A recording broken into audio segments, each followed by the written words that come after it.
Hello and welcome to money 9। मैं हूं मीनू शर्मा। स्वागत है आपका मनी 9 के personal finance bulletin money morning में, जहां मिलते हैं आपको अपनी जेब और जिंदगी से जुड़ी हर छोटी बड़ी खबर। तो चलिए देर किस बात की, शुरू करते हैं आज का खबरों का सिलसिला। त्योहारी सीजन में प्याज की महंगाई पर काबू पाने के लिए सरकार ने प्याज के निर्यात पर सख्ती बढ़ा दी है। केंद्र ने प्याज के निर्यात के लिए न्यूनतम निर्यात मूल्य की शर्त लगा दी है। अब इसके बाद देश से $800 प्रति टन से नीचे प्याज का एक्सपोर्ट नहीं हो सकेगा। इससे पहले सरकार ने अगस्त में प्याज के निर्यात पर 40% ड्यूटी लगाई थी। इसके बावजूद प्याज की कीमतों में तेजी आ रही है, जिसे देखते हुए सरकार ने अब न्यूनतम निर्यात मूल्य सीमा लगाई है। अब उम्मीद है कि अब घरेलू स्तर पर आपूर्ति बढ़ने से प्याज की कीमतों को नियंत्रित करने में मदद मिलेगी। अभी प्याज का खुदरा भाव 80 रुपये प्रति किलो तक पहुंच गया है। सरकार ने नेफेड और एनसीसीएफ जैसी संस्थाओं के जरिए बफर स्टॉक से प्याज की बिक्री 25 रुपये किलो पर करने की भी घोषणा की है। लंबे इंतजार के बाद कृषि मंत्रालय ने फसल वर्ष 2023-24 के लिए अपना पहला खरीफ फसल उत्पादन अनुमान जारी किया है। अनुमान के मुताबिक इस साल देश में 10.63 करोड़ टन चावल उत्पादन का अनुमान है, जो पिछले साल के मुकाबले 42 लाख टन कम होगा। चावल के अलावा उड़द, मूंग, तिलहन, गन्ना, कपास और मक्का के उत्पादन में भी कमी का अनुमान है। खरीफ फसलों के बाद मौसम की बेरुखी से रबी फसलों के उत्पादन को लेकर भी आशंका बढ़ गई है। पोस्ट मानसून सीजन में बरसात की भारी कमी देखी जा रही है। अब तक बीते पोस्ट मानसून सीजन के दौरान देश में औसत के मुकाबले 32% तक बरसात कम हुई है। इससे रबी फसल उत्पादन में भी कमी आने की संभावना है। खाद्य महंगाई के साथ साथ सरकार मोबाइल की महंगाई को भी बढ़ने से रोकना चाहती है। केंद्रीय दूरसंचार मंत्री अश्विनी वैष्णव ने टेलीकॉम कंपनियों को संकेत दिया है। वैष्णव का कहना है कि सरकार चाहती है कि भारत में टेलीकॉम सर्विसेज पूरी दुनिया में सबसे सस्ती बन रहे। इस बीच सबसे बड़ी टेलीकॉम कंपनी रिलायंस जियो ने मोबाइल टैरिफ बढ़ाने की योजना से इनकार किया है। कंपनी फिलहाल अपना ग्राहक आधार बढ़ाने पर ध्यान दे रही है। पेंशन फंड रेगुलेटर PFRDA ने नेशनल पेंशन सिस्टम यानी NPS से पैसा निकालने या स्कीम से बाहर निकलने के लिए अंशधारकों के लिए पेनी ड्रॉप सत्यापन अनिवार्य कर दिया है। इससे अंशधारकों के पैसे का समय पर ट्रांसफर सुनिश्चित होगा। पेनी ड्रॉप सिस्टम के तहत रिकॉर्ड रखने वाली केंद्रीय एजेंसियां बैंक बचत खाते की सक्रिय स्थिति देखती हैं और बैंक खाता संख्या और स्थायी सेवानिवृत्त खाता संख्या या आवेदन दस्तावेजों में दिए गए नाम का मिलान करती है। नया नियम NPS, अटल पेंशन योजना और NPS लाइट में सभी प्रकार की निकासियों के साथ साथ ग्राहकों के बैंक खाता विवरणों में बदलाव के लिए लागू होंगे। अगर आप शेयर बाजार में एक्टिव इन्वेस्टर हैं तो ये खबर आपके काम की है। नवंबर महीने में स्टॉक मार्केट 10 दिनों के लिए बंद रहने वाले हैं। जी हां, आप इस महीने 10 दिन ट्रेडिंग नहीं कर पाएंगे। BSE और NSE की तरफ से दी गई जानकारी के अनुसार इन 10 दिनों की छुट्टी में त्योहारों के अलावा शनिवार और रविवार के अवकाश भी शामिल हैं। नवंबर महीने में शेयर बाजार 4, 5, 11, 12, 14, 18, 19, 25, 26 और 27 नवंबर को बंद रहेंगे।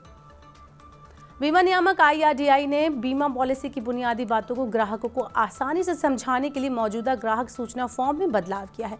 संशोधित ग्राहक सूचना पत्र 1 जनवरी 2024 से लागू होगा। बीमा कंपनियों को पॉलिसी के बुनियादी बातों जैसे बीमित राशि और पॉलिसी के कवर किए गए खर्चों के साथ दावे के बारे में नए सूचना फॉर्म में पॉलिसी धारक को जानकारी उपलब्ध करानी होगी। इसके अलावा पॉलिसी धारकों को पॉलिसी में शामिल किए गए खर्चों, उसके दायरे से बाहर की चीजें, वेटिंग पीरियड, कवरेज की वित्तीय सीमा, दावा प्रक्रिया और शिकायत यानी कंप्लेंट निपटान व्यवस्था के बारे में भी आसान भाषा में बताना होगा। अब खबर अपनी बचत बैंक FD में रखने वालों के लिए है। RBL बैंक और फिनकेयर स्मॉल फाइनेंस बैंक ने फिक्स डिपॉजिट पर इंटरेस्ट रेट बढ़ाने की घोषणा की है। RBL बैंक ने 7 दिन से लेकर 10 साल वाली 2 करोड़ रुपए तक की FD पर ब्याज की दर बढ़ाकर 3.5% से लेकर 7.80% कर दी है। वरिष्ठ नागरिकों को बैंक 4 से लेकर 8.3% तक की ब्याज दर की पेशकश कर रहा है। वहीं दूसरी ओर फिनकेयर स्मॉल फाइनेंस बैंक सामान्य ग्राहकों को 3% से लेकर 8.61% तक और वरिष्ठ नागरिकों को 3.60% से लेकर 9.21% तक का ब्याज दे रहा है। नाइट फ्रैंक इंडिया के मुताबिक हाउसिंग सेक्टर में के शेप रिकवरी साफ तौर पर देखी जा रही है। सस्ते घरों के मुकाबले महंगे घरों की मांग ज्यादा है। दिल्ली NCR में चालू साल के पहले 9 महीनों में 1.5 करोड़ रुपए से ज्यादा कीमत वाले लग्जरी घरों की बिक्री दोगुना होकर 13,630 इकाई रही। पिछले साल दिल्ली NCR में लग्जरी घरों की बिक्री 6,210 इकाई रही थी। इस साल जनवरी-सितंबर के दौरान 7 प्रमुख शहरों में लग्जरी घरों की बिक्री दोगुना से ज्यादा होकर 84,400 इकाई रही, जो पिछले साल की समान अवधि में 39,300 इकाई थी। कोविड महामारी के बाद मांग बढ़ने से लग्जरी घरों की मांग तेजी से बढ़ रही है। भारत को विकसित अर्थव्यवस्था बनाने की तैयारी चल रही है। नीति आयोग भारत को 2047 तक लगभग 30 लाख करोड़ डॉलर की विकसित अर्थव्यवस्था बनाने के लिए विजन डॉक्यूमेंट तैयार कर रहा है। विजन डॉक्यूमेंट में देश को 2047 तक विकसित राष्ट्र बनाने के लिए जरूरी संस्थागत और संरचनात्मक सुधारों की रूपरेखा तैयार की जाएगी। विजन इंडिया एट 2047 का ड्राफ्ट दिसंबर 2023 तक तैयार होगा और अगले 3 महीनों में इसे पेश किया जाएगा। विश्व बैंक के अनुसार प्रति व्यक्ति $12,000 से ज्यादा की वार्षिक आय वाले देशों को उच्च आय वाली अर्थव्यवस्था माना जाता है। देश में आईटी सेक्टर के 25 साल के इतिहास का सबसे बुरा दौर चल रहा है। 25 साल में ऐसा पहली बार हुआ है जब पूरे सेक्टर में काम करने वाले कर्मचारियों की संख्या घटी है। इस साल अप्रैल सितंबर के दौरान देश के दिग्गज 9 आईटी कंपनियों में काम करने वाले कुल कर्मचारियों की संख्या में गिरावट आई है। ये कंपनियां देश में 20 लाख से ज्यादा लोगों को रोजगार देती हैं।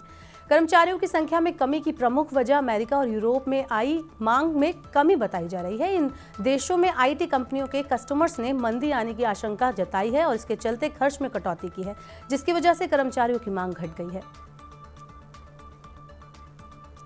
तो आज के मनी मॉर्निंग के बुलेटिन में बस इतना ही। अपने काम की जरूरी खबरें देखने और समझने के लिए सब्सक्राइब करें हमारे यूट्यूब चैनल को।